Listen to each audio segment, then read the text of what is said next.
My name is Ali Bustamante, and I'm the director of the Institute for Economic Development and Real Estate Research. And for the past 45 years, we've been providing a lot of market analysis and policy insights to the both Southeast Louisiana community and really statewide as well. And it is my pleasure to kick off this town hall by introducing our president, Dr. Kathy Johnson.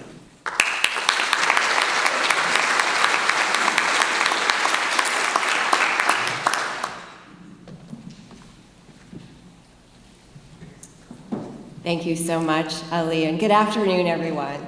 It is truly my pleasure to welcome you all to the University of New Orleans for this afternoon's mayoral candidate town hall on real estate. As New Orleans' only public research university, we are deeply committed to advancing conversations that matter to our city's future. And few topics are more vital than housing, development, and equitable access to opportunity. We're especially proud that this discussion is taking place here, home to the UNO Institute for Economic Development and Real Estate Research, which is housed in the Henry Bernstein College of Business Administration. For decades, this institute has provided data-driven insight and leadership to support sound public policy and sustainable economic growth throughout the region. We thank the candidates for being here this afternoon, and we thank all of you for engaging in this important civic dialogue.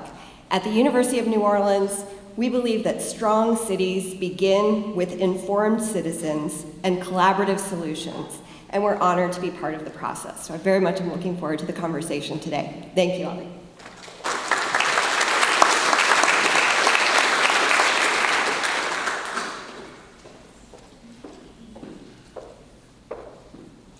Good afternoon, everyone. Welcome again to the New Orleans Mayoral Candidate Town Hall. I am Ginger Wiggins, the New Orleans Metropolitan Association of Realtors President and Acting CEO. I would like to ask the presidents and CEOs of our event sponsors to please stand and be recognized. The New Orleans Metropolitan Association of Realtors incoming president, Donna Chandler. The Home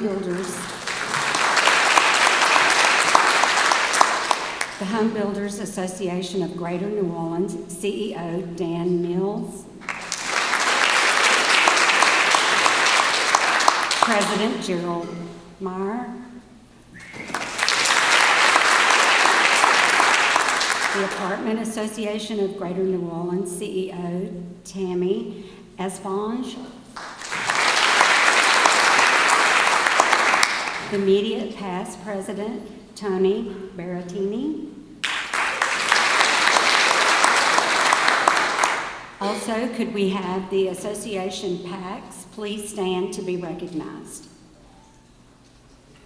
PACs for all of our associations.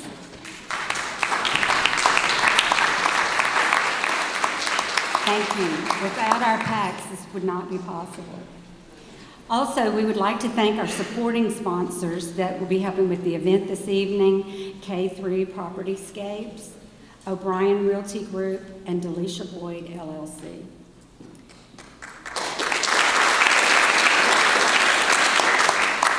And thank you again to the UNO Institute for Economic Development and Real Estate Research for the venue sponsorship.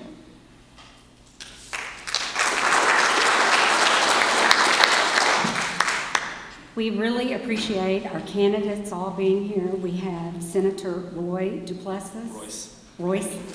I know that, I'm sorry. Judge Arthur Hunter. Councilmember Helena Moreno. And Councilmember Ivor Thomas. Thank you all so much for participating. And a big thank you to Michael Hecht of GNO Inc. for being our moderator. I'm going to let you take it away, Michael.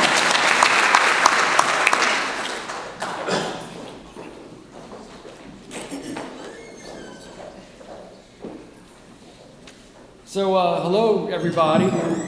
I'm Michael Hecht with Greater New Orleans Inc. It is fantastic to be here at UNO with all of you, our friends and partners in the real estate.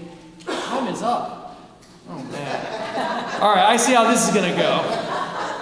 So, I want to start just take a moment of personal privilege and thank the four candidates. I've worked with all of you at the state and in the city for a long time.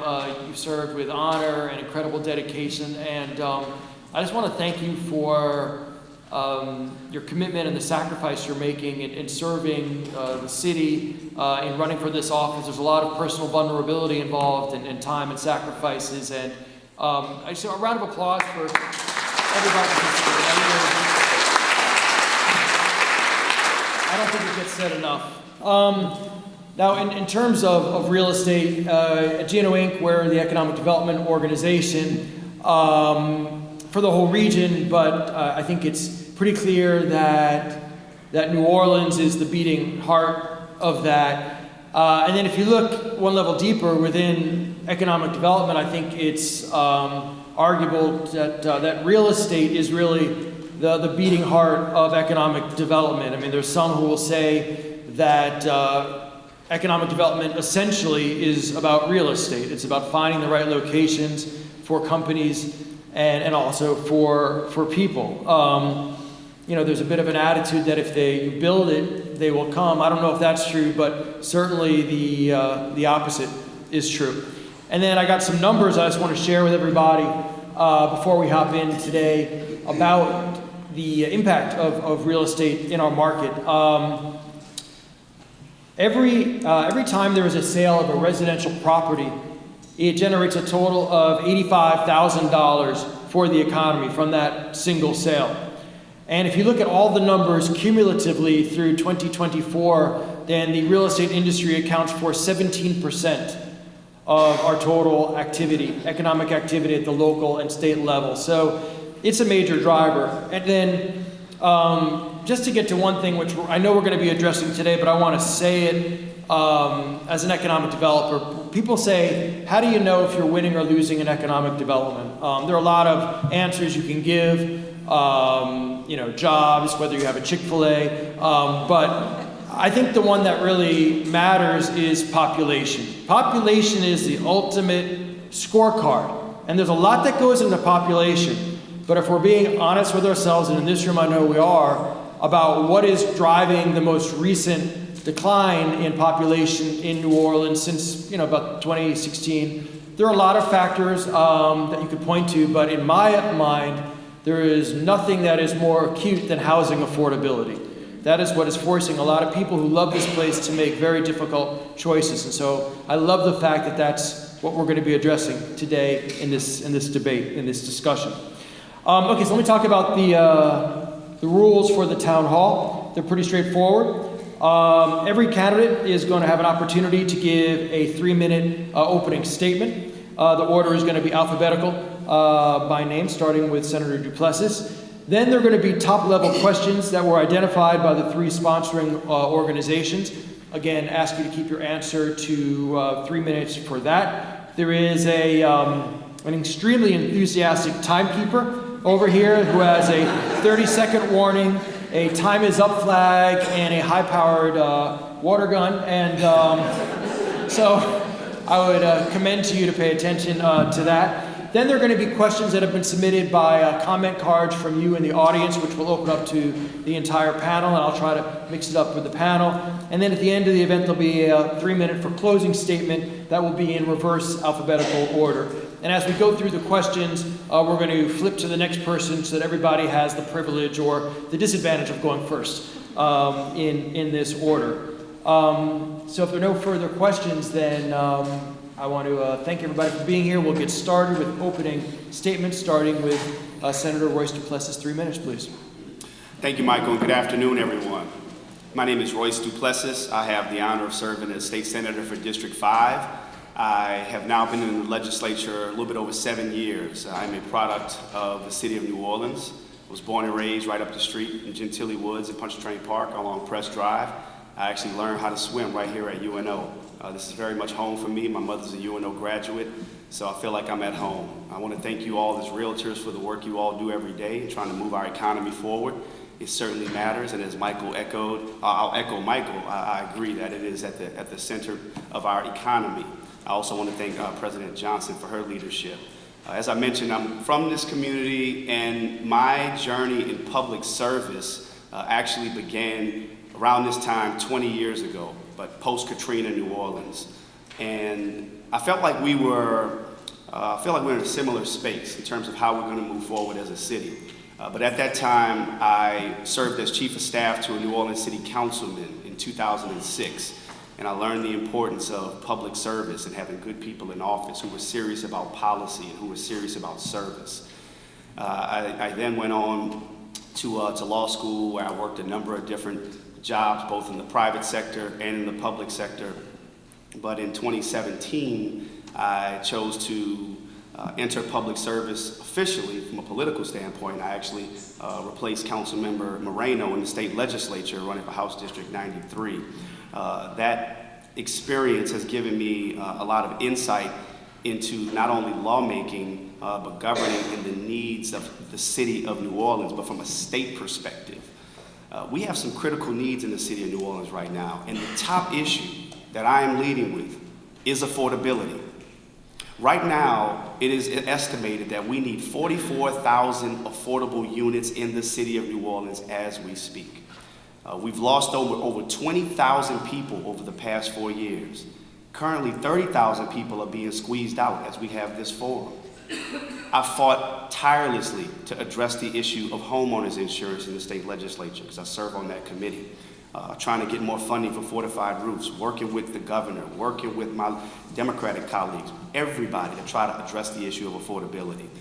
We have big challenges that also involve insurance and permitting and so many other things impacting the quality of life, but ultimately, it will certainly be the measure of how many people are moving in the city versus moving out of the city.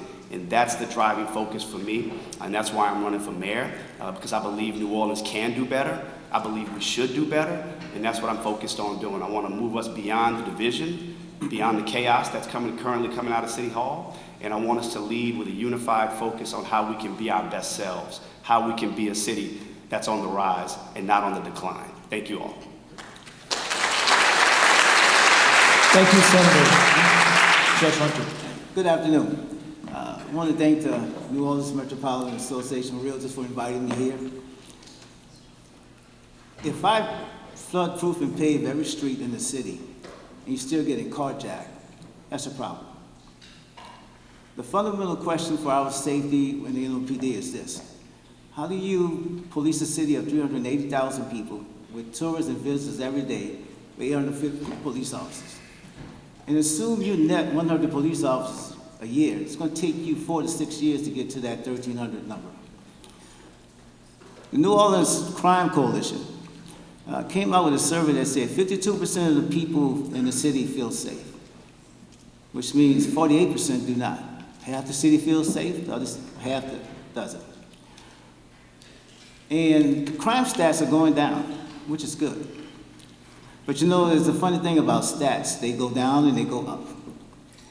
So everyone that's rushing to the microphone to take credit for those crime stats going down, or they're going to rush back to that microphone and take the blame when those crime stats are going back up. So whatever we want to achieve in our city, whatever we want to do in our city, it's going to be undermined if we don't have safety.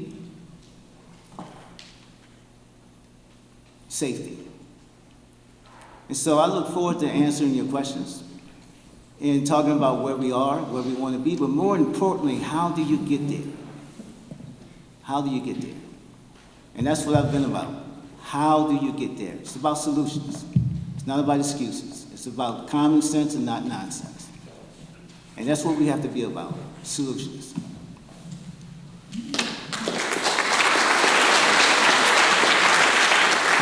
Thank you, Judge. Councilmember Moreno.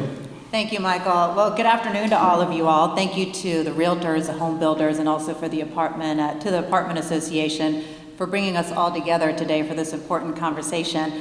I'm actually pretty familiar with your issues as far as realtors and home builders go, because my husband, Chris, who happens to be here today, he's actually both of those things. He's a realtor and he's also a home builder.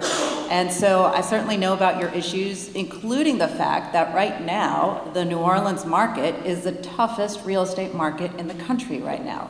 There was a recent study that I know all of you all saw that talked about that, and it talked about the fact that also our property values are down. This is all incredibly concerning, and this study touched on the fact that one of the main reasons for this is due to the fact that we are losing population at such a rapid rate. In fact, we are the 5th fastest shrinking area population-wise in the country right now. So, yes, that's not good news, but I have good news for you. I have good news because I know that we can turn this around with the right mayor, with the right leadership, because what I have seen is that we've had a little bit of a leadership issue at the top. And I know that we can get big things done because, Michael, we've seen it happen. We actually saw it happen for the Super Bowl. At the directive of the mayor, we had all city departments come together with our outside stakeholders like GNO Inc., Entergy, AT&T, the state of Louisiana, you name it. All of them came together so that we could get the city in shape for the Super Bowl. And all of these different departments got together and they troubleshooted all the different issues, all the projects that were taking too long. Michael, you had that pothole on Poydras we finally got fixed. All of these things we got done. In fact, Poydras got done in a record amount of time. This is about making sure that our city departments work with urgency, coordination, and collaboration, and that is what you're going to get with my administration. I think a lot of you all have known me for quite some time. I've been around for a while. About 25 years ago, I started out as a young reporter journalist at WDSU, making about $27,000 a year. But then I transitioned it because I wanted to do more after Hurricane Katrina for my community. And so that's when I first ran for public office. I ended up being elected to the Louisiana legislature and passed really tough bills, things that people thought would never be able to pass, but working with coalitions and getting things done, I was able to deliver for the city of New Orleans. And now on the city council, for quite some time, I've seen issues persist and my ideas and my legislation pushed to the side and ignored. But because I have the full support of my husband running for mayor, I know that I can do this job and I can be that 24/7 mayor that you all deserve, so we can finally get the things done that this city needs and the city of New Orleans can reach its full potential. Thank you.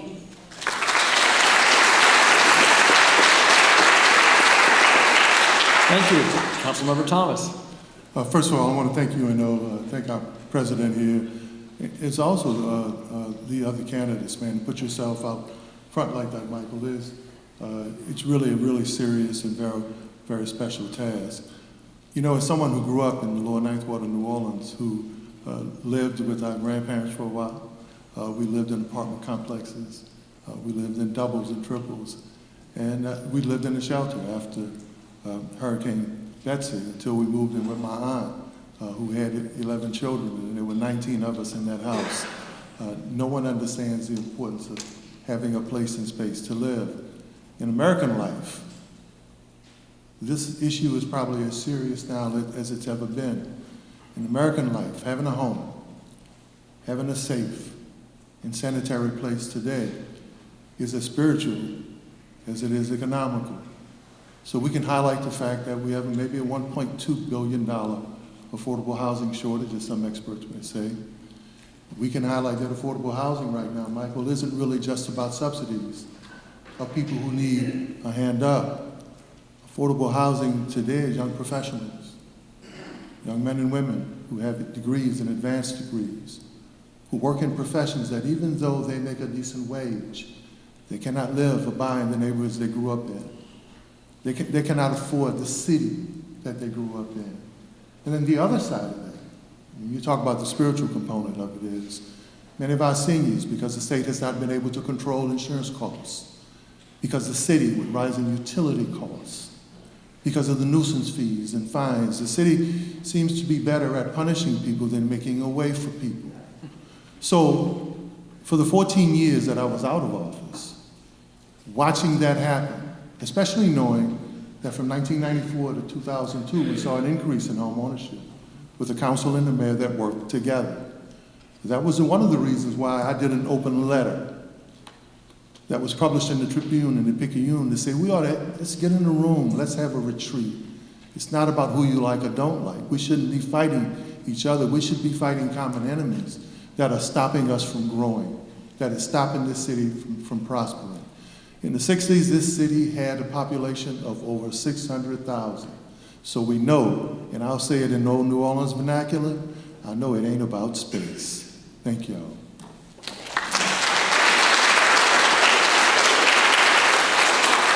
Thank you, council member. Now we're going to go to our first question. This first one is going to start with you, Judge Hunter, and then we'll go down to council member Moreno. The question is, it's about quality of life. Quality of life issues drive or can hamper real estate sales. With that in mind, what is the strategic plan for improvements, repairs, and upgrades for city streets, drainage, water and sewer issues on an ongoing basis so that realtors can share these plans and these improvements with their clients when they're considering buying properties in the city? Judge? Thanks, Mike. Look, when you step out your front door, you know, you expect to drive down streets that don't bust out your tires or flood. I just bought 2 new tires. But our infrastructure is based on spit and tape, and however long the mayor's in office. I think we need to do at least 2 things. We need to merge sewage and water board and public works. Right now, you have sewage and water board will come out and fix that sewage and water board pipe, and then you wait on the streets, public works to come back and pave that part of the street, which can take months. It would make sense if you sent out one crew that fixed the pipe and paved that part of the street one time. But we also need to look at all our infrastructure, and we need a plan for now and the future, focusing on these 5 things. Number 1, how do we manage our infrastructure? Number 2, how should our infrastructure look? Number 3, how are we going to pay for it? How much it's going to cost? And how long it's going to take? And have a panel of experts, finance and engineers, creating this plan. And having this plan not just for the present administration or the next administration, but the next administration and the following administration. That's how we're going to move forward on our maintenance and our infrastructure. We need to have a plan, and we need to have the right people at the table coming up with a solution for our plan. Thank you. Councilmember Moreno. Thank you. Well, I'm really excited that, within my first 100 days in office, you're going to see a whole new level of urgency and responsiveness coming from New Orleans City Hall. And really, I have three top approaches that as soon as I come in, I'm going to work on. One is obviously really zero in on getting your basic services right, making sure that your street lights are on, making sure that the traffic lights aren't these, constant outages and you have the stop signs and all of that. Making sure that we finally come up with a streets plan. Number 2 is fixing our broken city departments, including safety and permits. I'm sorry if I triggered anybody. Including safety and permits. And then the other piece too that I think is so important is obviously making sure that my team is moving forward on initiatives that are going to keep you safe. But when it comes to, the basic services, I can't leave out the sewage and water board. Sewage and water board needs a complete revamp. I actually need to turn the whole agency upside down to turn it right side up. But there are some key things that we can be doing right now and that I'll do as soon as I get in, including starting a plan to ensure that we finally meet the industry metrics of making sure all 72,000 catch basins are cleaned. And that happens once every 5 years. That is the industry standard. We're nowhere near it right now. When it comes to the broken departments, safety and permits, y'all, we have now become the concierge service for safety and permits, the city council. That is how broken it is. Whether you want to get a conditional, an occupational license, whether you're trying to do any minor renovation to your home, all of that is stalled because of safety and permits. But you know what? Jefferson Parish did a whole revamp 12 years ago, and we can do it here as well. We can add new technology. We can fix this office. And then finally, I'll just stop with saying that you all need to tell your clients that we're going to be able to keep New Orleans safe. And what I mean by that is we have already had some major improvements in public safety in our city because of certain things that we've done on the prevention side, the city council. Significant investment in our culture fund, where the city council now invests $7 million every year into organizations doing amazing work like Roots of Music and YEP and Son of a Saint, so that they're doing the work on the prevention side. We've also increased the number of summer jobs from 250 to more than 2,000.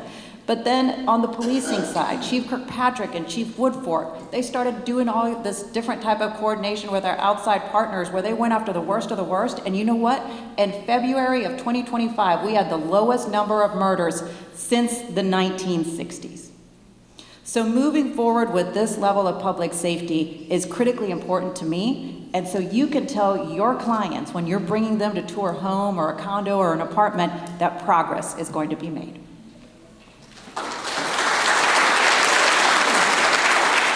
Councilmember Thomas. Quality of life is the foundation of my plan, where the theme is a city that works for everyone. If it doesn't work for everyone, then it's very difficult for everyone to benefit. I'll never forget some years ago when I was writing about the relationship with government. And in one of those writings, I put a piece, a verse that said that at some point, American citizens are going to need a passport to get to DC. Well, it looks like state capitals and city halls, the same thing. Too many people in communities have to introduce themselves to the people who run our cities. This issue, for me, I'm going to get a little granular with it because I'm smart enough to know I don't know everything. So I talked to realtors and I asked their advice. And what many of my realtor friends told me, when we may have a sale on a piece of property or an opportunity on a piece of property, but there's a large pothole in front of the property that we're trying to sell. Well, why not be a mayor that if a realtor or an association has a sale on a property, to help that realtor, you can call someone in the administration that says, hey, that pothole will be fixed in the next few days. That pothole won't be in the way of that piece of property being attractive so you can sell it. Talk to another friend who's a realtor. There's an abandoned property in an overgrown lot right next to a potential property where you have a potential sale. Well, what is wrong with making sure that you can call the mayor or you can call someone designated, assigned to the real estate division? Right, so in my plan, we talk about, folk will ask me, will I have a seat at the table? No, realtors and developers are going to build a new table. So if you build a new table, it's not just your seat, it's your table. So I want to see more proactive relationships and partnerships so that those things that prohibit. Now, when you talk about permitting, Stevie Wonder and Ray Charles can tell you what's wrong with permitting. But that has been an age-old issue. Every mayor, the last 3 or 4, have talked about developing one stop. And one stop has meant stop. So if part of my transition is having HBA and no more at the table, then you're building a table where we don't just stop where we start. If part of my transition, we have realtors who are part of those committees, then you're helping the next mayor and you're helping the next order of governance develop policies that help your business. You know, Rob Masson, a reporter, asked me what was different this time about when I served before.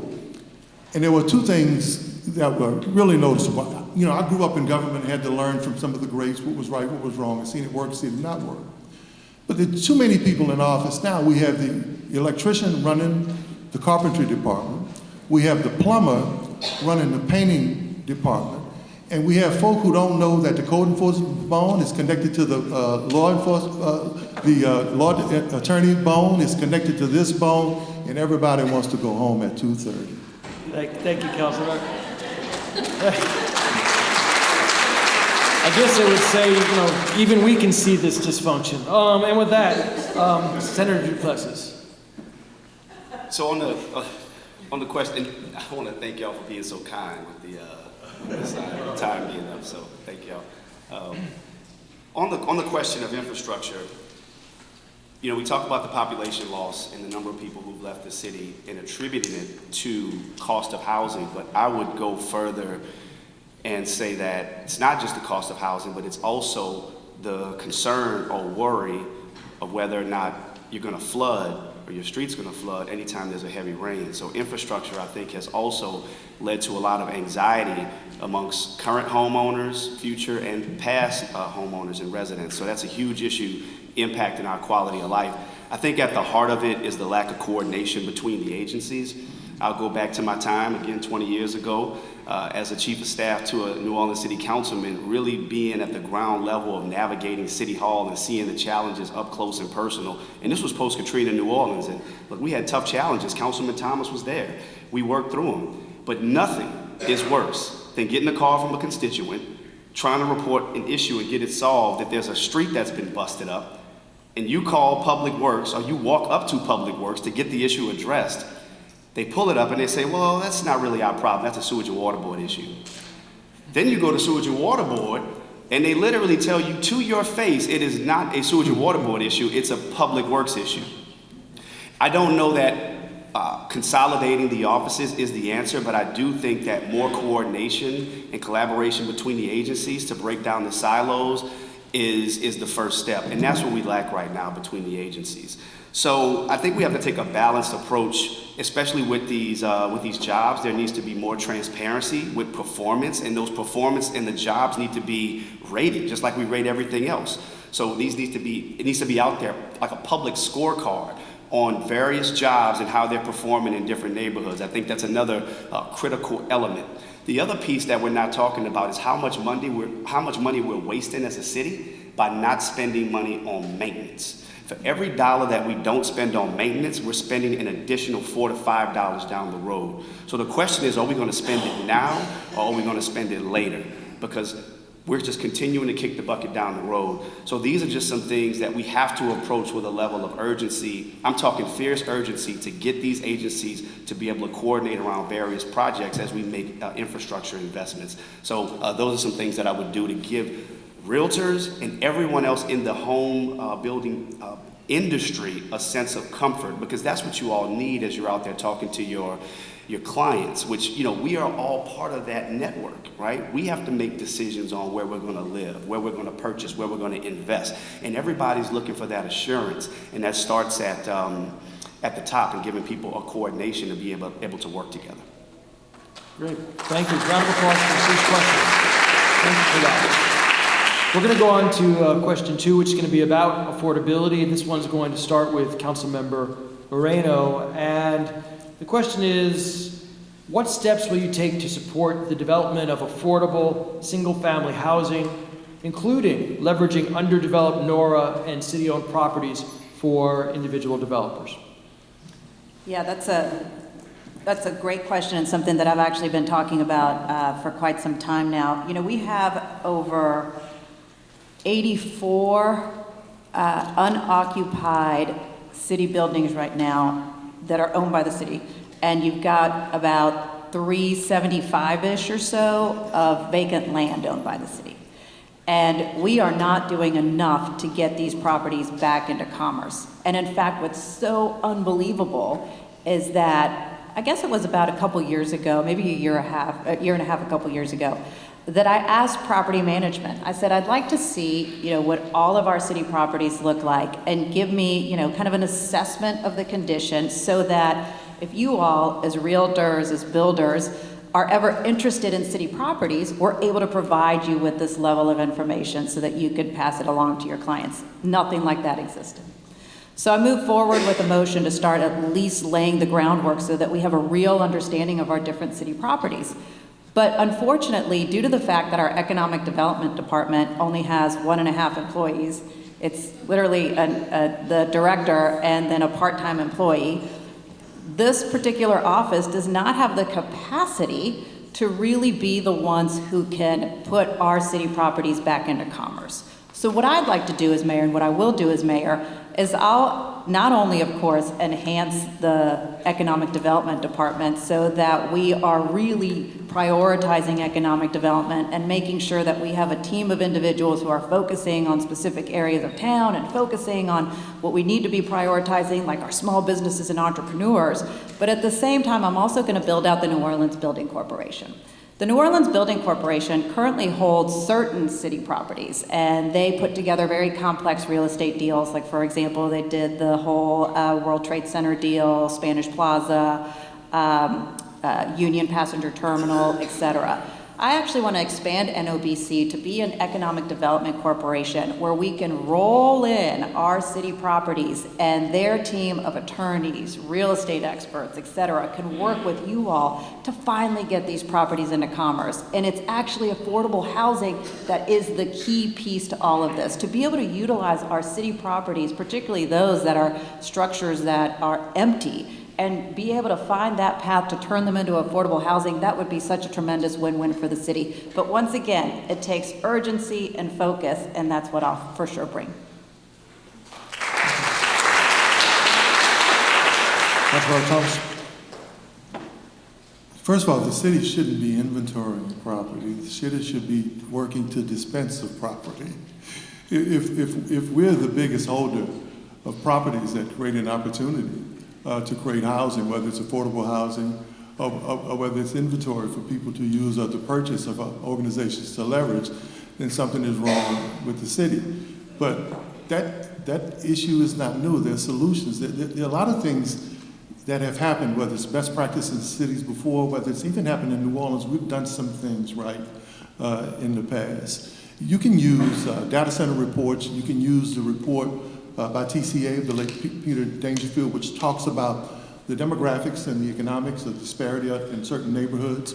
And in the early 90s and late 90s, the city was divided up into sections where they worked with Desire Housing, Central City, back of town, people like Ross Pacio, members of the industry that had the Hoffman Triangle area, that had an understanding who lived in those communities, what was the demographic of those communities, what was the economic or social standing in those communities, and how do you develop programs to fit that area, especially if you want to do a housing initiative there.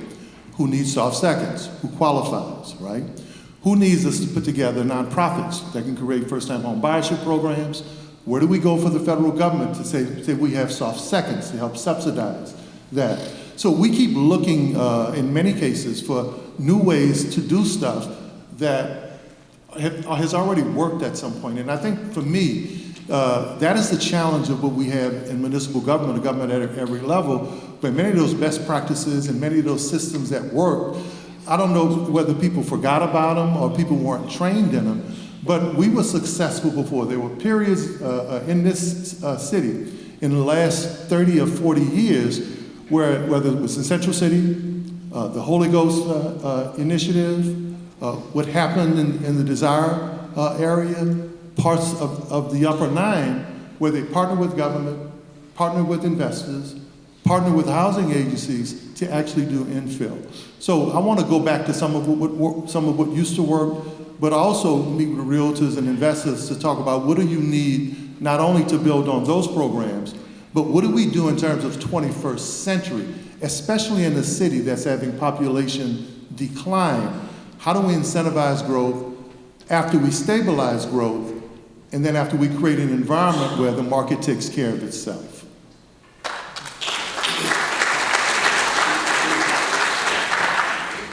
Great, and we're going to go over to Senator Duplessis. Let me repeat the question for everybody. It's about affordability. What steps will you take to support the development of affordable single-family housing, including leveraging underdeveloped NORA and city-owned properties for individual developers? So to that point, when we talk about incentives, it's usually targeted towards large-scale developments. We need to prioritize small-scale developments as well, which, as it's already been said on this panel, the City of New Orleans and NORA, we already have a huge stock of single-family developments, small-scale developments, but that can have a huge impact. And I'll never forget, because look, if you grew up in New Orleans and you know anything about how real estate worked in this town, one of the first things you're advised to do or encouraged to do on your first home is if you can find you a double and buy one side and rent the other side as a means for income, that's a great way to build wealth and to firm up neighborhoods. So we have to get back to that model as well as we're talking about programs for home ownership. Not everybody wants to enter into home ownership, but we should look at more programs that incentivize people who can enter into a home and maybe rent out the other side. And there are organizations that are working to do that. The land banking trust opportunity. You know, I live in the heart of Central City. When I say heart of Central City, I mean the heart of Central City. My neighbor to my left, she took advantage of the first-time home buyer program, lived in the Melvin Project for her whole life. And now she's working with her family, and she's been in the home for about 10 years, and we're great neighbors. And the model works. But as markets change, our programs have to change because the real estate market does all kinds of things. So we have to be flexible and nimble in our approach. But I think incentivizing small-scale development is the key because it's one thing to say affordable housing. It's another thing to figure out where you're going to build it, right? Because you go to one side of town and they'll say, well, look, we don't want it in our neighborhood, rightfully so. And we have to be honest about these things. So it's one thing to talk about it on the campaign trail, but implementation is crucial.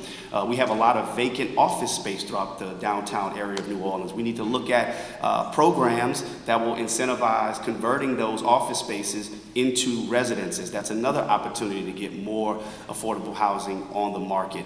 And other states have done it. We can do it right here in the city of New Orleans. So that's what I would focus on, yeah. Thank you. Judge Hunter. When I think about affordability, I think about, yeah, we need more affordable housing. But I also think about that person who's living in their house and whether or not they can afford to stay in that house. But I also think about building all these units and having housing here and there. Who's going to build that housing? So we need a skilled workforce to build that housing. And that's one of the reasons why I helped start a career training program for skilled training at Delgado with Gino Inc. Because you need a skilled workforce to do the building.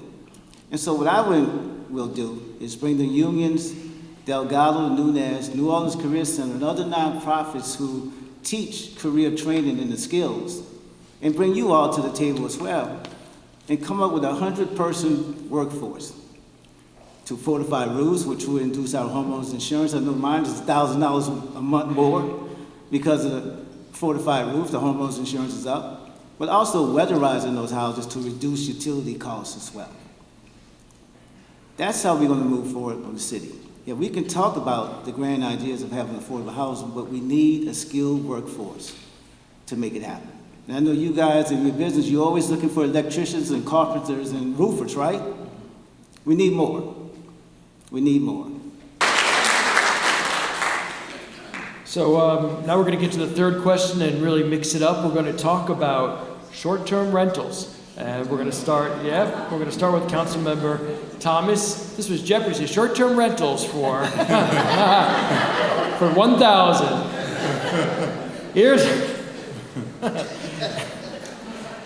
private property rights are important to NOMAR, and STRs fall under the property rights umbrella. Do you support stronger limits or regulations on short-term rentals? And what do you see as the appropriate balance between housing availability and the economic benefits of STRs? First of all, it's a great question. So many cities are being challenged with that. Many are trying to totally outlaw STRs. There are other cities that are looking for an economic and a social balance. But I think New Orleans is a little different. If you understand the history of how our charter is tied to the state constitution, the rights of property owners here, whether they're slum laws or absentee laws, are protected like Napoleonic law, right? So let's think about it. So let's respect the rights of private property owners. But we should also respect the rights of their neighbors and people who live in those communities. So how do we find that balance? Now, one of the issues we talk about is over-proliferation, and other cities have done studies to deal with the impact. So if there's over-proliferation, if we're going to have STRs, and we're going to have a community where our culture, our history, and our tradition is just like in New Orleans, where they ask you what high school they went to, folk want to know what neighborhood you're from. So that if that neighborhood is disrupted, then you're disrupting a sense of culture and a sense of tradition.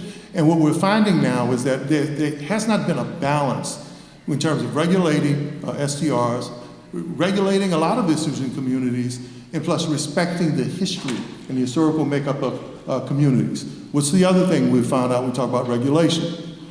If there are not people from the community who own STRs or semi-quote commercial properties in neighborhoods, if they're not there, they may rent it to people who have a different use other than the one that it should be, even with the rules that are governing STRs. What have we found in our community? There's a house, in many communities, there's a house that's supposed to be a short-term rental. Well, wow, why is it a ballroom? Why is it now an event hall? And why do the people who live in those neighborhoods have to prove that this use, which is not in line with the history of that community, the onus is on them to fight for what's happening in their neighborhood? How are they maintaining the property, right? Who are they renting to? So there are a lot of different things. Yeah, I want to respect the rights of private property owners, but I don't think anything that disrupts the tradition and the culture of this community. So think about it. Even without STRs, we're one of the most visited places per capita in the world. This little glorious, grimy city is loved by people all over the world. So anything that upsets that doesn't go with the balance of what makes us one of the greatest cultural and traditional cities in the world. It's got to be balanced.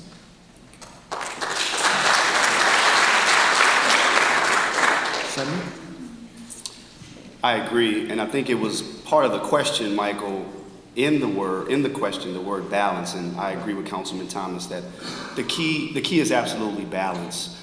We have to recognize that the proliferation of short-term rentals has produced an incredible challenge for the city of New Orleans, its history, its culture, all of what it represents and why people come here. I ran for office the first time in 2018.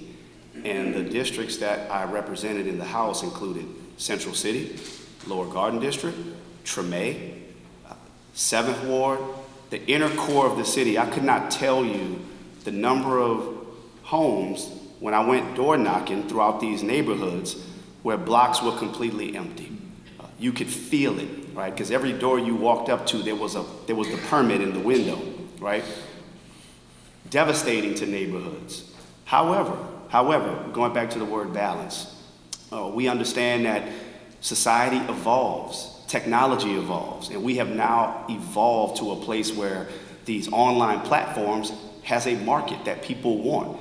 And when people have property, if they want to be able to rent it out, we also have to respect that. So the courts have ruled on this issue where they have not allowed us to come up with rules where you have to have a homestead exemption, and out-of-state companies can't do it. So that's the challenge right now. But with that said, I think the only appropriate balance we can probably find right now is to revisit the block caps, right? And have some type of leeway for people to be able to conduct their business and have their affairs with short-term rentals. But outside of that, we're navigating through the federal courts.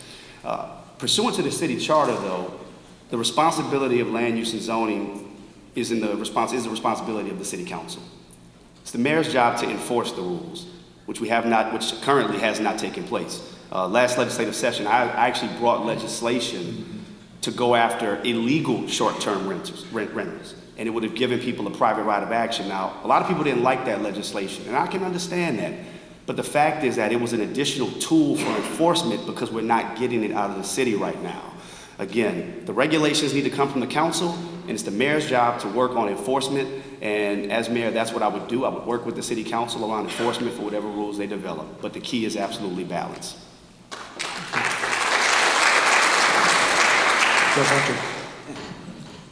The key is balance, but the other key is accountability, enforcing the rules. Look, my grandmother rented out rooms to people, workers who were building the Desire Project. And the courts have said she can't be treated any differently than the corporate owners. So to me, it comes down to accountability. How do you enforce the rules? Look, I was a former New Orleans police officer. I had to enforce the law every day. And when I was a criminal court judge, I had to make people follow the law. So this is about enforcing the rules, holding people accountable. And look, we're not the only ones in this quagmire of STRs. There are other places around the country, around the world, going through the same thing. Maybe we should look to see how they do it, instead of reinventing the wheel and coming up with that balance. But I also believe at the end of the day, it's about accountability, enforcing those rules and regulations, and making sure there is a balance, and making sure people can use their property to make money. That's America. That is America. Thank you. And Councilmember Moreno.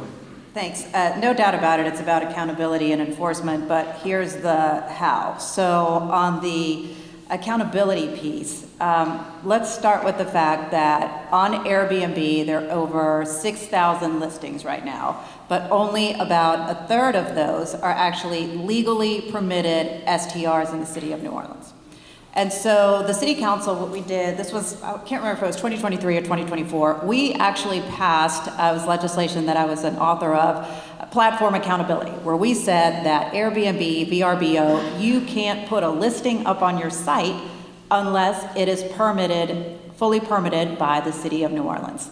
And unfortunately, we got sued by Airbnb, but they didn't do an injunction. So because they didn't do an injunction, that is supposed to begin now, this platform accountability piece, where all of the illegal STRs should start to get booted off of the Airbnb site. That's one accountability piece that's really important. But the other part is, how do we really enhance enforcement? So just so you all know how enforcement works right now, we do have an STR administrator / kind of office, but guess where it is? Safety and permits, you got it. So because it's part of safety and permits, they've been facing some challenges. And one of the main challenges that I've seen, and I've been pushing and pushing over and over again to get done, is that actually the STR folks, what they need is their own set of attorneys. Because a lot of these things, as far as going after some of these bad actors, require all of these administrative hearings and things like that. But the chief zoning officer that has to deal with all zoning matters is the only person who's dealing with these STR matters as well. So to hire up more attorneys, to hire up more inspectors, don't even get me started about the fact that we need to pay our inspectors more in safety and permits because they're making like $50,000 or $60,000 a year, and that's not enough to actually hire the level of inspectors that we need. But that's how we fix the enforcement piece. So one, it starts with accountability so that you can't even rent a place because it's not online. And then number two, of course, having a really strong office with the tools that it needs and the people it needs to make sure that enforcement's done right.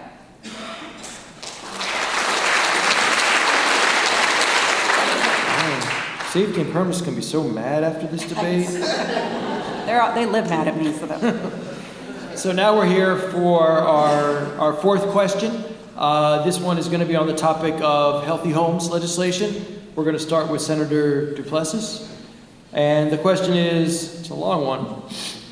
Large multifamily apartment communities are often subject to existing financial and regulatory oversight, including mortgage-driven inspections and property condition assessments. Given this, how will your administration ensure that the Healthy Homes Ordinance does not impose redundant or one-size-fits-all inspection and compliance requirements that unfairly burden professionally managed code-compliant properties, particularly through broad regulations that might not account for scale, structure, or operational standards? Well, it's my understanding that the current ordinance has an exemption for those property owners that may be subject to other federal guidelines or regulations or standards. So that was part of what was negotiated in the passage of it. And I would certainly not be interested in any way of making things more burdensome for current property owners, developers, people who want to build as part of our housing stock. But we have to remain focused on the issue of substandard housing, and that people deserve dignity in their housing, and that bad actors have to be held accountable. So as I've said throughout today's discussion, as we evolve as a community, as a city, as a society, we're going to continue to revisit the rules to make sure that there's the proper amount of enforcement. but not making it so burdensome and redundant to where we can't get investment, because that's an issue. And I will be sensitive to those concerns from the builders and understanding what we can and can't do. But I will not neglect under any circumstances the people throughout this city who are suffering through substandard housing and dealing with issues of these bad actors. So I want to be clear about that. I want to take resources wherever we have to find them to boost enforcement to go after bad actors. So again, I think the current ordinance as it stands, some might argue it doesn't have enough teeth. And if that argument is being suggested that it doesn't have teeth, that means that it's not redundant, because the property owners and builders and developers are not subject to those additional burdens. And I think there's more work to be done, because again, for me, it's always going to be about centering those residents who are on the margins. Yes, sir.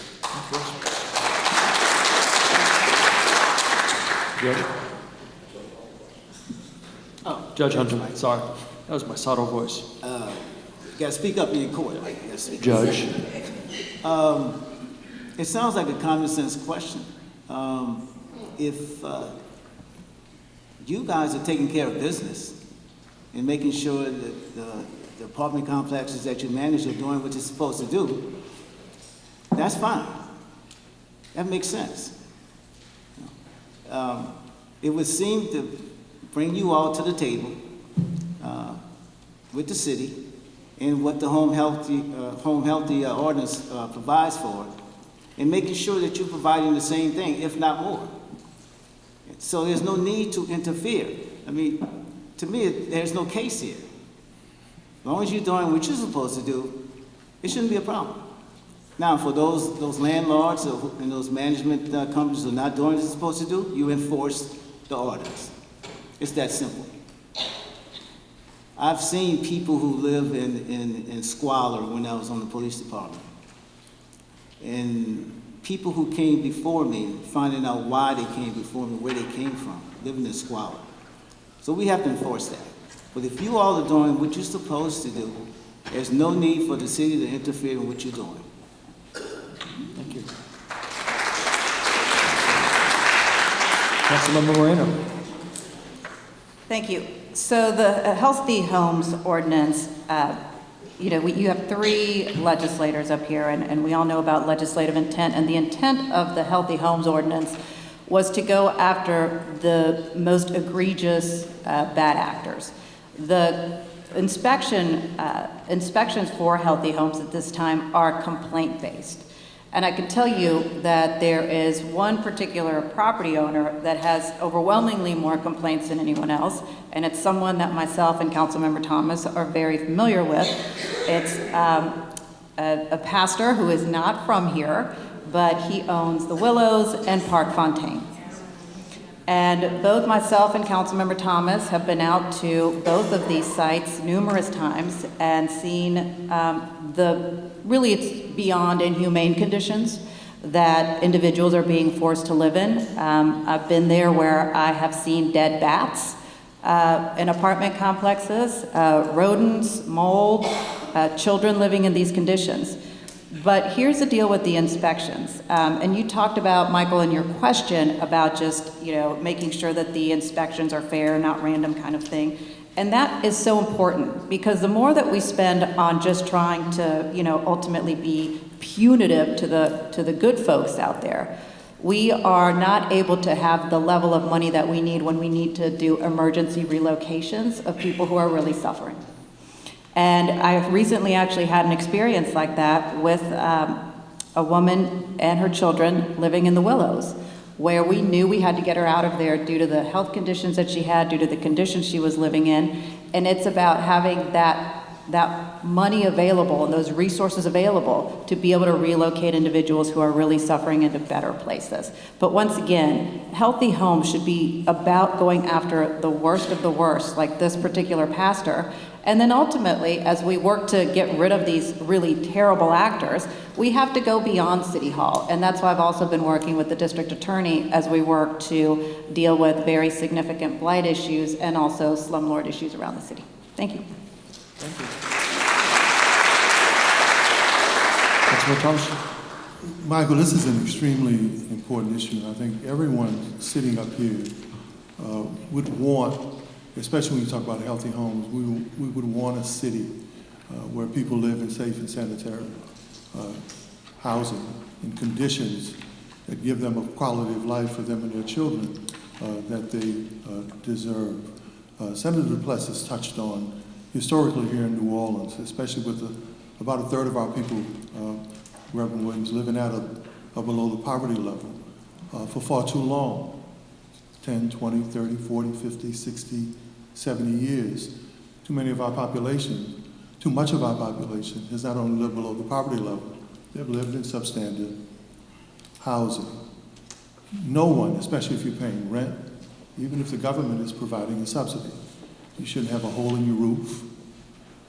You shouldn't have a toilet or infrastructure that does not work. They're still collecting your rent. Now, healthy homes is a good idea, good thought on the surface, right? But when you're talking about the surface of it, and Mike, you're talking about one size fits all. As a common sense mayor, you can't treat a triplex like American can. That really doesn't make sense to me. Now, if you're talking about conditions, they should be treated differently, should have different standards. That code should be broken down from small units to larger units to major apartment complexes. And one of the things that I've thought about, there are 3 different layers. You guys do your own inspection, especially if you're responsible. If it's subsidized housing, federal government or Hanover Senator will do their inspection. And then Healthy Homes will send out a whole other person to do an inspection. Why can't we have coordination there? Now, the difficulty for this industry, let's get a little granular here, is that I can have a major unit or someone with multiple units, and you've come out and you've done an inspection because I had one thing that we're working on, and I have work orders for stuff that we haven't started working on yet, and you're not giving me credit for what we're working on, but you're penalizing me for what we haven't started working on yet. That does not make sense.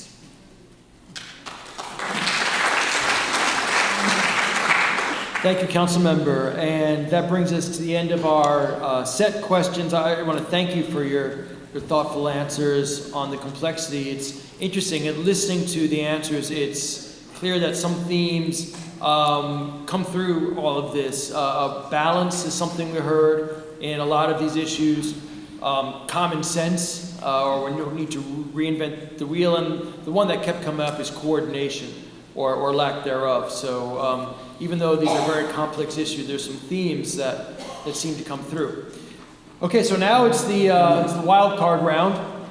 We have questions from the audience.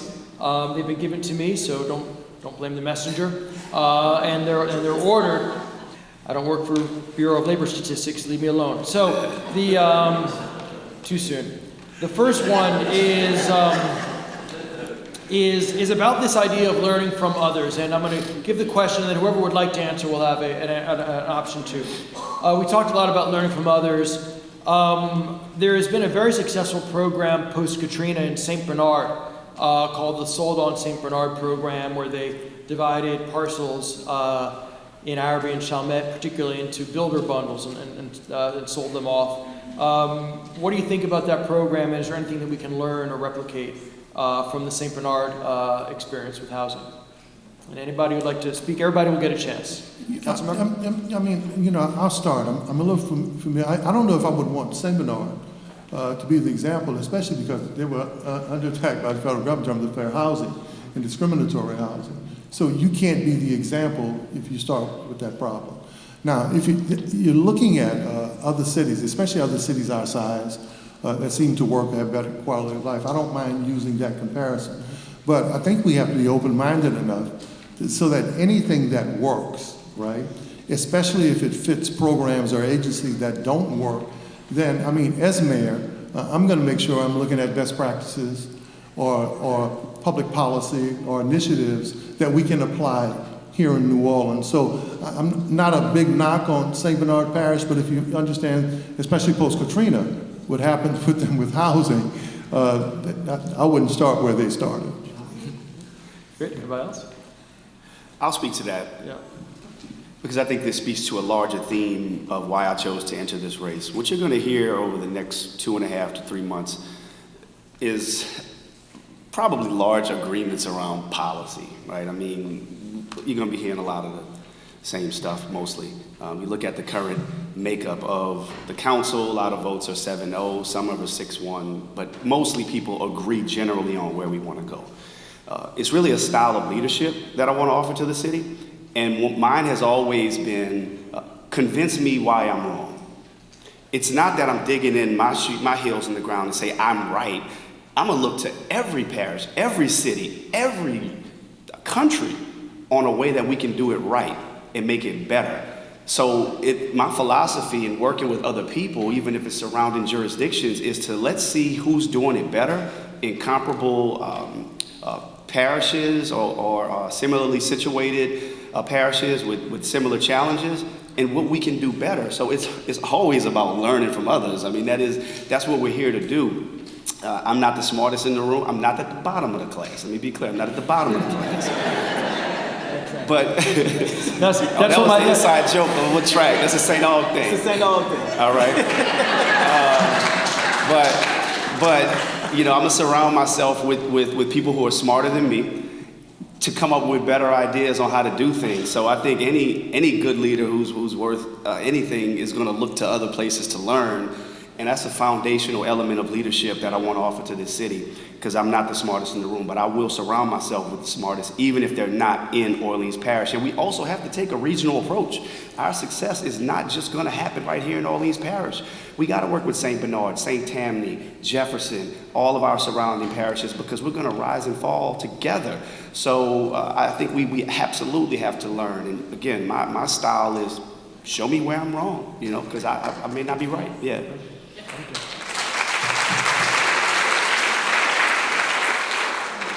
Senator Plessis is right. It's a leadership issue. Look, when we, came together to create a reentry court, a mental health court, a veterans treatment court, it depends on who's at the head of the table. I know when I had my staff meetings, my voice wasn't the only voice at the table. I didn't want my voice to be the only one at the table. And it didn't have to be my way or the highway. And I didn't need anybody to stroke my ego. We went to St. Aug. They stroked our egos from day one, up until now. And if I came up with an idea, they were free to say, Judge Hunter, that makes no damn sense, without me getting angry, or they fear they're going to lose their job. So I created an atmosphere of thinking outside the box. No idea is dumb. And look, all those programs we started, we had to make tweaks and adjustments, and we had teachable moments. But after a few teachable moments, you're not getting it, I got to find somebody else. Because it's not about me or you, it's about providing that service. So that's going to just be in the mayor's office. That's going to be for every department here. Because I don't intend to micromanage any department, especially NOPD. And if I have to micromanage any department, that means one thing. I picked the wrong department here, and there's going to be a consequence. So it starts from that leadership. It starts from creating that atmosphere, that environment, of thinking outside the box, and working with our region, and working with other parts of the state as well, coming together. Thank you.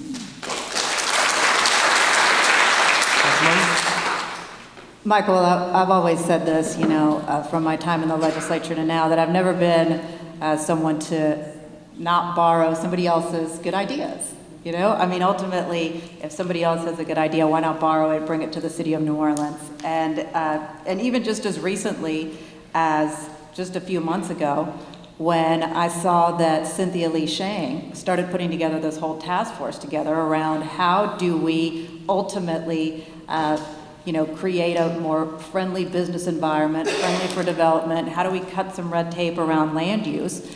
And I called Cynthia and I'm like, any chance we could do a New Orleans Jefferson Parish task force? And she's like, absolutely. So the city council passed legislation recently so that we could combine really both Orleans and Jefferson expertise to figure out how as a region we can become more business friendly. So no doubt about it. It's like, not only do we have to look, to other parishes to see what could be potentially workable, but we have to look at other cities who are really thriving. If you take a look at the city of Austin, and what that mayor has been able to do, and what that mayor has been able to move forward with affordable housing, it's transformative. And they've been working on this continuously over the past several years, but they're making significant dents. And those are the type of models that we need to look at and see how those can be replicated in our city.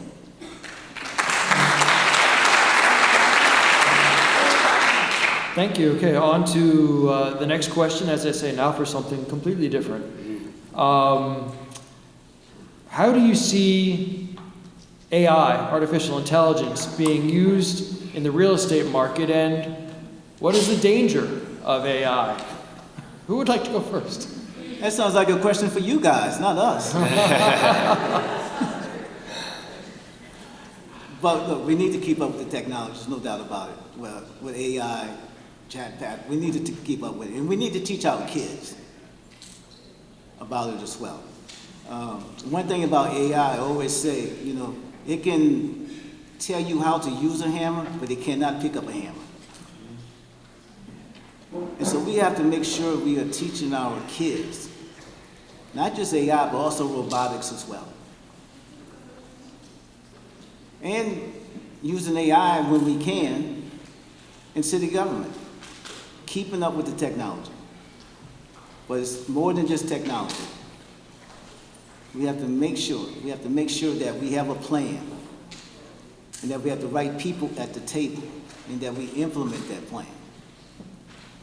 Whether we use AI or old-fashioned going to Google. I know when we were coming up, it was encyclopedia. Britannica. That's gone. But no, we have to stay atop technology. We have to make sure we teach our kids the newest technology.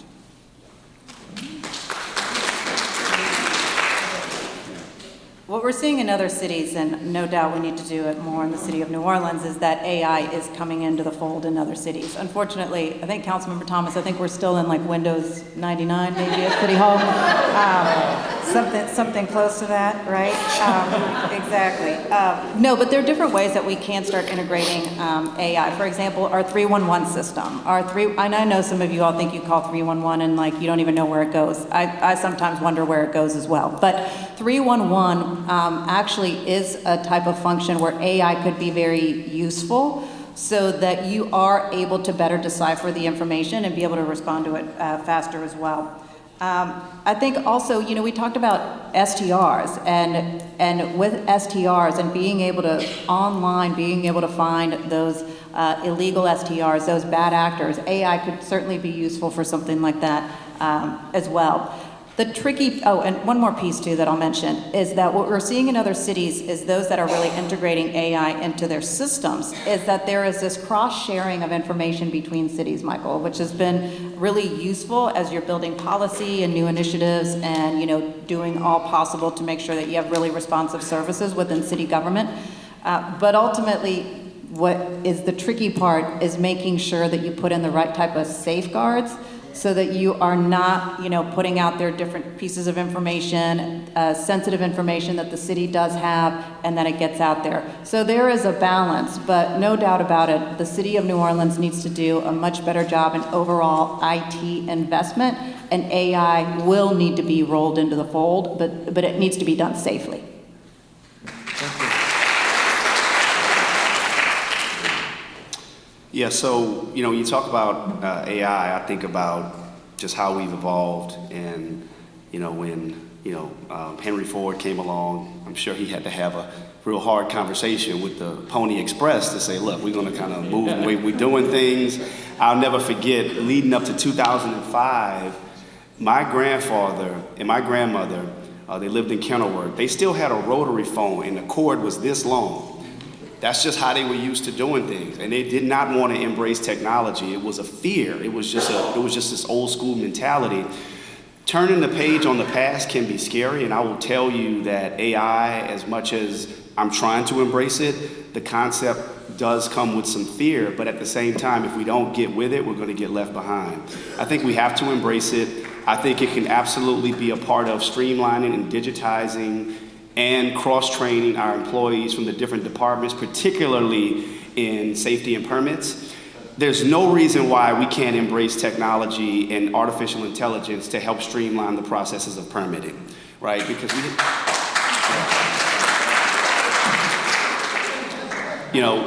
moving beyond paper, helping get our staff to a point where you understand what's happening in not the department next to you, but literally at the desk next to you, right? Because the way people are being trained and the way we're operating at City Hall, it's still like we're in the 90s, maybe even some will say the late 80s, where someone's given a task, and if they don't know the task beyond their own scope of responsibilities, they can't give you an answer outside of that. And I think AI can help us when customers, who are citizens, when customers come into City Hall, they can better help navigate the process. So look, it's scary. You think about the Terminator and iRobot and all that stuff, but we got to move past it and embrace it, because if we don't, we're going to continue to lose.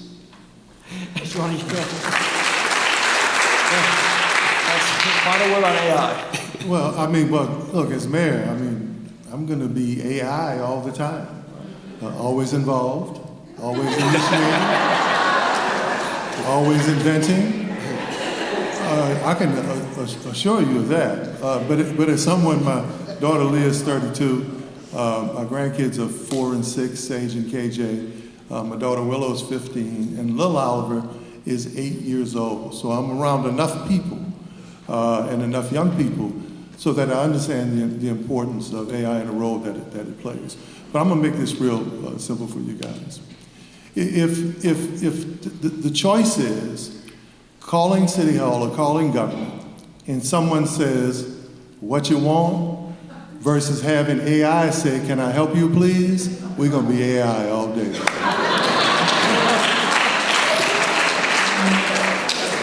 All right, always interesting. What? Listen,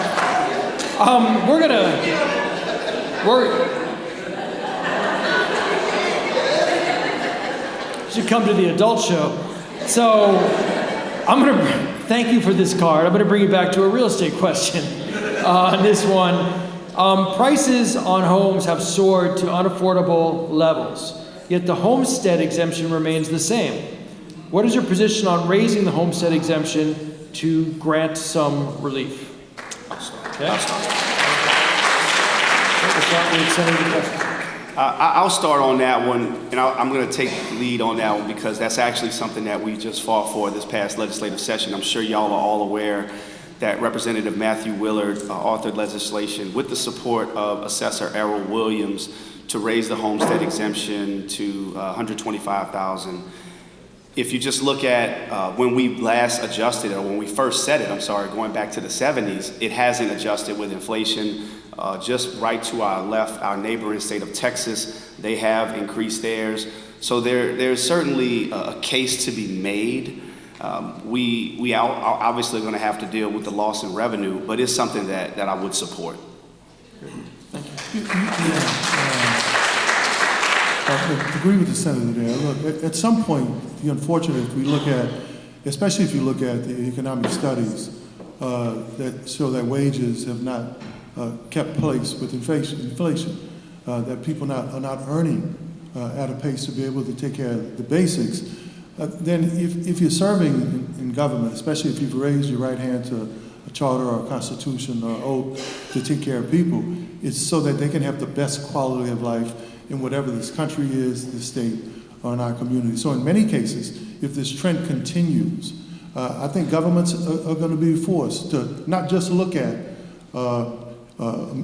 assessments or raising that area, but utilities. How do we put a cap on them? It seems to me that government these days are really good at collecting people's money, but not making sure they have enough money to pay their basic services. So there's going to have to be a movement, Mike, not just in New Orleans, but in this country. The middle class is the backbone of this country. Working class families are the backbone of this country. And our seniors should not be pushed out of their homes and out of their communities because they've collectively paid their dues already.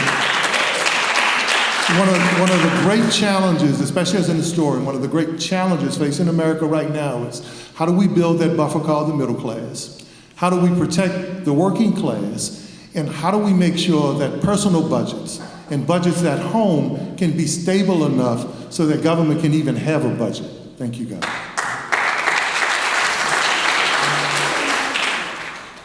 Insurance and property taxes, we hear it all the time, are absolutely pushing people out of their homes in the city of New Orleans. And if we don't start providing some level of relief, the trend will continue, and we can't afford to continue with this population loss that we've had. So the city as a whole needs to work harder on overall lowering housing costs. And look, I know that, obviously the insurance issue, and I know that Senator Duplessis has worked hard on this particular issue on the state level, but eventually we're going to have to start dealing with that issue ourselves here locally and come up with new ideas and new options to lower people's insurance rates. And what I mean by that is that if we, as a city, start investing in fortified roofs, if you do about $3 million a year, and you start investing in clustering that in different neighborhoods, ultimately what you're going to do is you're going to lower insurance costs in neighborhoods as a whole. And so I know that that's an out-of-the-box idea, but we're going to have to start thinking that way so that we can finally start dealing with some real solutions to lower housing costs. Utility costs, that's another big one. Entergy has an Energy Smart program, but that Energy Smart program needs to be promoted and utilized so much more. Everything from weatherizing homes to providing real dollars for utility costs. All of these things need to be part of a landscape to lower housing costs as a whole. So the homestead exemption, no doubt about it, and I would definitely agree with raising the homestead exemption, but that's just a small piece of it. It needs to be a combination of all different types of menu items that a homeowner could utilize to ultimately lower the housing costs.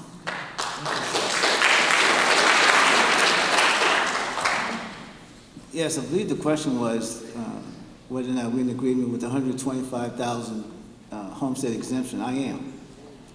But the question is what Senator Duplessis brought up. How do we make that happen statewide? Which means we need more people like Senator Duplessis in the legislature.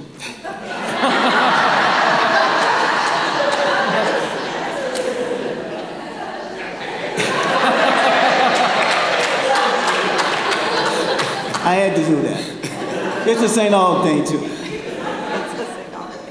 But we also need more people like Councilperson Helena Moreno talking to our surrounding parishes, because we need to start playing chess and not checkers with Baton Rouge. And the only way we can do that if we work together with our surrounding parishes on what we have in common, not what we have in disagreement, what we have in common. Because if we can come together regionally, we become strong. Which means they can't do anything to New Orleans unless it also affects Jefferson or St. Anne or St. Bernard as well. So we have to start playing chess and not checkers. That's what we have to do. Thank you. Great. Yeah, I think that's one, just to editorialize for 1 second, all of the issues that we're talking about housing are common to all the south of I-10 parishes in the state, and they represent a lot of power together. Okay, I have one last candidate card before we get to the wrap-up one. I'm afraid this is not a real estate question. It's a purely political one, but it was given to me by Linda, so I'm going to say it. Anybody can answer it any way you like. If you were somehow not to make it to the runoff, would you consider endorsing another candidate? Why or why not? And feel free to take your time to answer it anyway. Nobody's going to answer that question. No. Well, I mean, if folk don't want, yeah, I mean, absolutely. You can't be a good leader and not want to follow.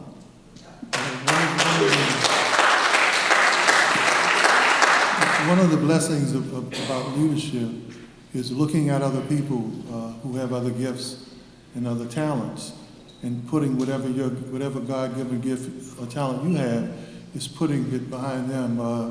The most important thing about me and my candidacy is it's really not about the title of mayor. It's about all of us. So absolutely, if someone distinguishes themselves and there's an opportunity to support them and help them make this the best city that it can be, then absolutely, that'd be my responsibility.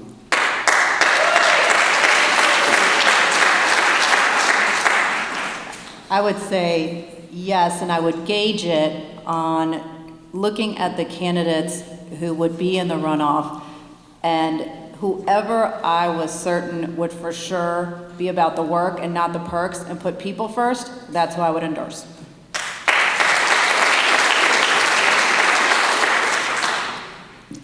More than likely, I will endorse. Because, we are up here. To me, public service is about serving people, not being served. And it's about everyday people. Sly and the Family Stone has that song, Everyday People. That's what it's about, serving people. It's not about your ego. It's not about wanting to ride around in a black Tahoe with security.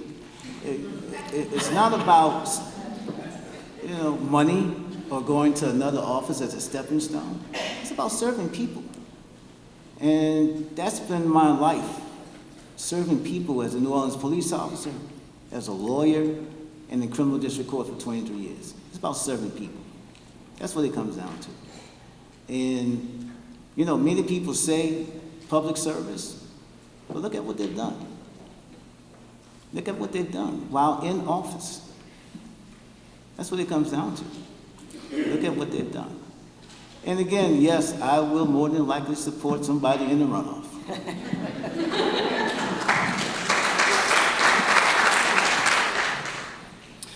I respect anybody who's willing to run for public office. It's not something that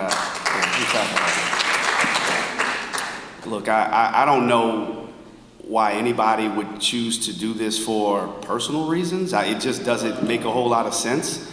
It certainly is of no personal benefit for me and my family. So those who entered into it for any other reason other than to serve, that just is mind-boggling to me.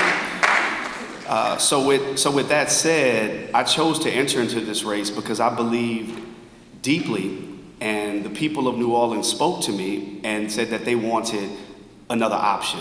And I believe they deserved another option. And that's how you get the best, is when people step up to offer themselves. Now, ultimately, the people are going to have to decide. Now, I believe I'm the best. But with that said, if the people choose otherwise, then I would absolutely assess how every candidate conducted themselves along the campaign trail, what the priorities were, and who is going to have the best vision and track record to move our city forward if that person is not me. But I got in this race because I don't believe in sitting on the sidelines, and if I'm not in the runoff, or if I don't make it, then I won't sit on the sidelines then either. Yeah. Thank you for your thoughtful answers to that question. Before we get to the wrap-up statements, which are going to start with Councilmember Thomas and then come back towards me, I just want to say it's, listening to you and watching up here on the stage, it's clear that you've put a lot of thought into this. All of you have a track record of service that's can't be questioned. But I think what's most important that I'm getting from this, and it truly makes me feel good about this election, is that to be mayor, I think you truly have to love this place, love its people, love the city. And it's clear to me that all of you do. So I just want to thank you for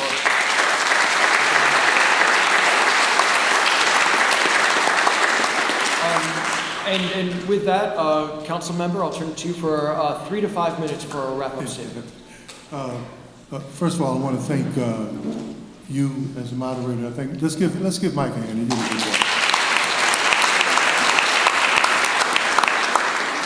I want to thank the sponsors of this program.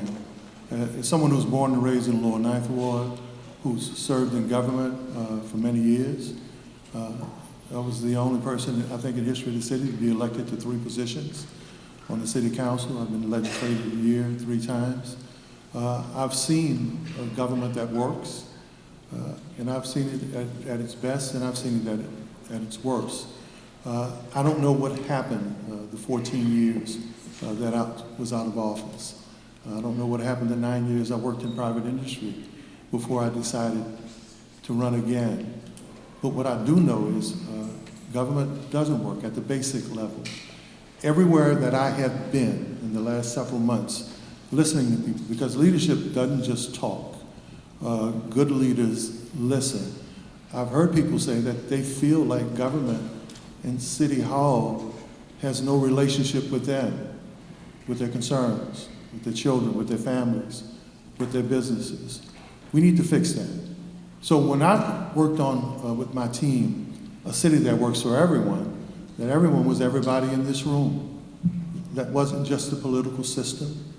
That wasn't just the people who, no matter who was in office, that it worked for them. That was studying the history of the city, the pockets of communities, that in many cases, no matter who was in office, the city didn't work for those communities that were left out and locked out. So for me, to take a look at the social order, and as I look at the social order, too often in Louisiana, it's been politics, business, and people were last. Well, if it's gonna work, it has to be people, business, and politicians as our supporting entity. So a city that works for me, if you go to otforus.com, it's a 911 call. That's not 2 or 3 minutes, it's 10 seconds, because every second after that could mean life or death. It's if we know we pay for 2 a day trash pickup, but they only come 1 day, and if they miss that 1 day, it's not waiting until the next week, that's your day. It's coming within 48 hours to make sure your trash is removed. It's having potholes that affect, and code enforcement issues that affect realtors and your ability to sell properties, making sure you have a pipeline and a relationship with someone who can fill that pothole and remove that blight next door so you can sell that house or invest in that community. I don't want to be mayor for the title of mayor. I'm not looking for a step up or a step out. But one thing I do know, when you look at institutional knowledge, how things work, how they should work, and best practices around this country, I don't think anybody is more informed or better prepared than me. And let's talk about regional cooperation.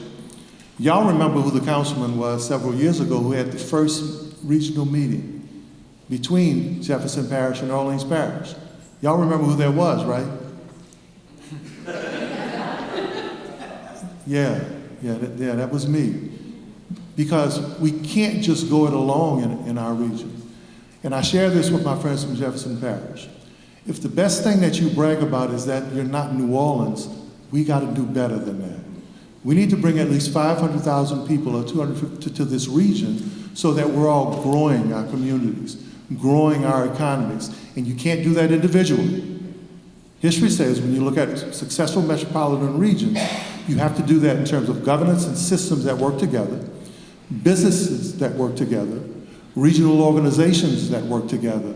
So as mayor, just like the open letter that I sent twice to ask the mayor and the city council to get in the same room, to have a retreat so that we may disagree on some things, but the public needs to know that we're working together on all those other things. That's the kind of mayor Oliver Thomas wants to be. Oliver Thomas.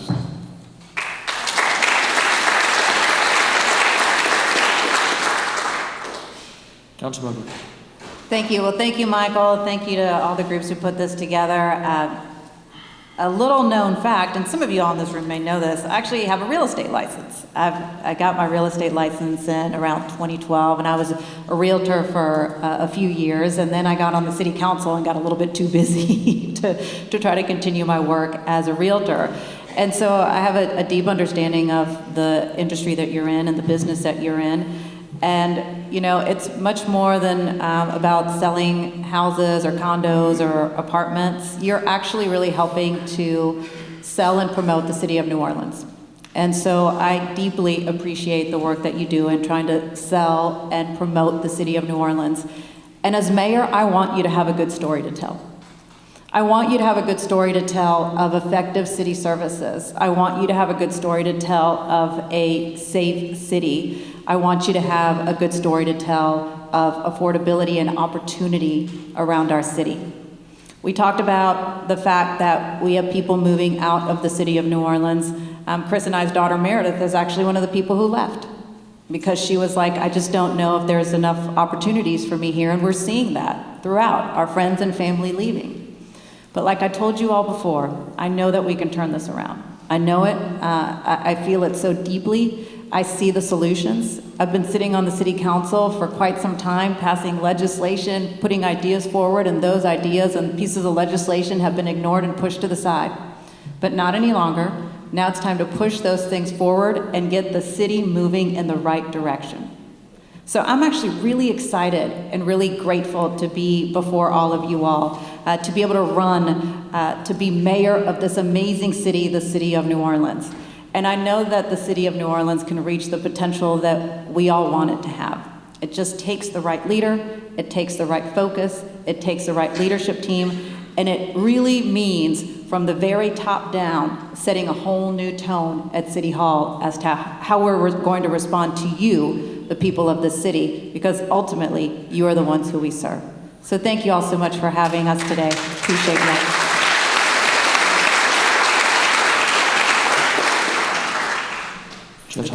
Again, thank you for inviting me. We're here today because we're talking about economic opportunity. And when I started the reentry court, we sent nonviolent offenders to Angola, and they came back with a skilled trade and a GED, and we had a job waiting for them. And they're working today. And that program is more than 15 years old. It has a recidivism rate of 14% compared to 40% without reentry. It's something that started in New Orleans. It's now also in St. Tammany and Jefferson and other parts of the state. So where we started, people working and having better education, started right here in New Orleans, Orleans Parish. The program that I co-founded, an art program for kids painting art and murals across the city. We pay our kids $15 an hour. And I don't know if you noticed it, but there's a mural on the jail wall that's off the interstate. You know who paid for that wall? Apple. I brought Apple to the table to pay for that wall. They've been investing in our city for the last 3 years, close to $1 million, with our children and our artists. And it's also about working together as well. Senator Duplessis and I work together on criminal justice issues. Councilperson Moreno, as a reporter, covered murder trials in my court. But I am running for mayor because I want to make a difference. I want to make a difference and make people's lives better. And that means making sure people are working, making sure people have a better education, making sure people are receiving treatment for mental health and drug addiction issues, making sure that our children are inspired. They're inspired to want to live in this city and not move to Austin, or Atlanta, or Houston. But that's up to us. It's up to us to make that happen. And we have to get away from the nonsense. And you know what the nonsense is? The finger pointing, the who you know rather than what you know, the same old, same old. That's the only way we're going to move forward in the city. I didn't have time when I was on the Police Force and Military Desire project, kicking the can down the road and not being able to make split decisions. Or being on criminal district court and handling death penalty murder cases, because people's lives are literally in my hands, without having the courage to make tough decisions and to do the right thing. That's who I believe you want as your next mayor. Someone who's going to listen, be truthful, and answer your questions honestly. Someone who's going to hire people who are qualified and hold them responsible, make sure they do their jobs, and set expectations. That's who I believe you want as your next mayor. And so I'm asking for your support. I can tell you I'm different. I don't have the gift of gab, but I do the work. And I know how to do the work. And that means having the right people at the table, coming up with a plan, executing that plan, and making it happen, because at the end of the day, it's about one thing: making people's lives better. That's what it comes down to. Making people's lives better.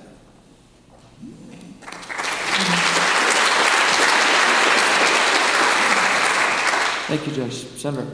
Thank you, Michael. I've enjoyed working with you over these many years, and I want to thank all the realtors for being here today. Giving up time out of your day speaks to how much you care about this city. We all care about this city. I am the third of 4 sons to Hetty and Wilfred Duplessis. My mother started at the Postal Service at the bottom and worked her way up. My father was a school teacher his entire career. He taught children with special needs for his entire career. They raised me and my 3 brothers right there on that playground at Pontchartrain Park. And they instilled values in us: hard work, respect for others, and making no excuses. I'm grateful that I was able to survive, quite honestly, because a lot of my friends who I grew up on that playground did not. But it was because I had that stable home, that structure, all the things that we're fighting to give these other families and these other children. Those were the things that allowed me to get to where I am today. There is probably not a job you can name in this city that I haven't had. I was a bricklayer's assistant, and I worked at the world's largest law firm. I bust tables at Mandina's, and I run my own small business. I share the perspectives of the people of this city because I am the people of this city. My wife and I right now, we're raising my 7-year-old daughter in the heart of Central City. We're trying to instill the same values in her that my parents instilled in me, because that's what this city needs. We need to respect one another. We need to love one another. We need to lift one another up. And that's why I'm in public service, because it's certainly not for the money. I want to see you all make money. I want to see you all thrive. I want to see this economy thrive. I talked about my experience at City Hall, and I'm going to keep talking about it, because it was at that time in 2006 where we learned how to work through difficult challenges at City Hall. The council and the mayor didn't always agree. Name a council and mayor that's ever agreed. But it's about how you work through your challenges. It's about how you navigate the complex issues of the day. And who do we put first? We put people first. That's why I'm not afraid to go sit down with Governor Jeff Landry. In fact, I embrace it. Because the only way we're going to get anything done is by sitting down with the people who we disagree with to work on solutions. That's what leadership is. And that's what we need in the city of New Orleans right now more than ever. For those of you all who I haven't met yet, that's right, we clap for that. I still have some time left. For those of you all who I have not had a chance to meet yet, I realize I have not been running for mayor for the past several years. I've been raising my daughter. I've been doing the best I can in the position that I've been afforded. And it's an incredible blessing to serve in the state Senate, Judge Hunter. Now? But right now, the urgency, the need, the feelings of confusion, the lack of faith that we have in the city of New Orleans around all the issues that we discussed today, we need leadership back home. And that's why I'm running for mayor. And if I haven't had a chance to meet you yet, I hope I get a chance to meet you over the next several months before we make that big decision on October 11th, because it's going to be a critical one. And I think it's going to be the one that defines our city for the next 20 to 50 years. And with that, thank you all for giving me the opportunity to present today. Thank you all for caring enough to be here today. And I look forward to earning your support. Thank you so much. Big round of applause for all of our mayoral candidates. Thank you so much. On behalf of the realtors, the home builders, and the apartment association members here, thank you. I know that all these associations stand ready to work with you in the upcoming election.